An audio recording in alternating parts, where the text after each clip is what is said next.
Back to the Cummins 5.9 with the cylinder what Missfire. So now it is time to get the oil dipstick tube off so we can go ahead and remove the actual intake horn. As you can see, I already have it loose, so I can just get through the process as fast as possible. I don't want to take up too much of you guys' time. I'm just trying to give you as much info as I can as I take these things off, because these actual repairs are happening in real time. So to get this one off, to get the oil dipstick tube off, you're going to need to take off this 10mm bolt right here. That's going to take it off. Also down there, excuse me, let me show you. Right down here, this is the dipstick tube. Right here, there's a nut that goes right here. That nut holds on to the dipstick tube.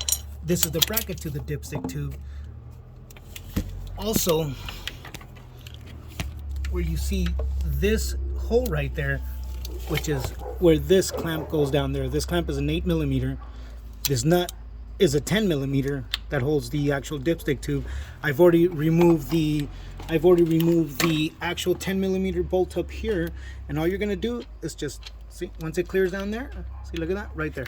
You don't need to do much with it, because right now all you're gonna do, you're gonna end up moving it over to the side.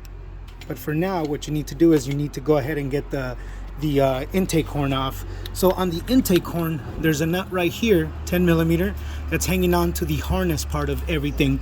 So what you can do right there is, or what we're gonna do right there is, I'm gonna head and grab my flat tip screwdriver. I'm gonna go ahead and grab that and just kind of bring it up. See that? Just like that. Just like that. Don't be afraid to push it over, because it's gonna want to keep walking back on. As you can see, the 4 10mm long bolts are already off of that, off of the actual intake horn. So what I'm going to do right now real quick is I'm just going to make sure that they're all loose. Bear with me. Like I said, I don't have the equipment that I need yet to give you more solid, better quality videos. Hopefully with your support, I'm going to be able to show you all these things. I got another 5.9 Cummins that I'm going to do an engine rebuild. I'll probably get that one in the middle of the month. The guy's been waiting for me for about 2-3 weeks. I have a lot of work, I have a 2011 2012 6.7 Cummins is going to come in for a front oil leak. I even have a 2011 Chevrolet LML that's going to Duramax that's going to need, something's going on either with the 9th injector, something's going on in the after treatment system. I'm going to explain to you guys everything about the after treatment system. I have done a lot of research on it, and I have a decent amount of experience with it as well. So once all of these are loose, this is over. Showed you how to take that off down there. All you have to do is lift it up. There it is.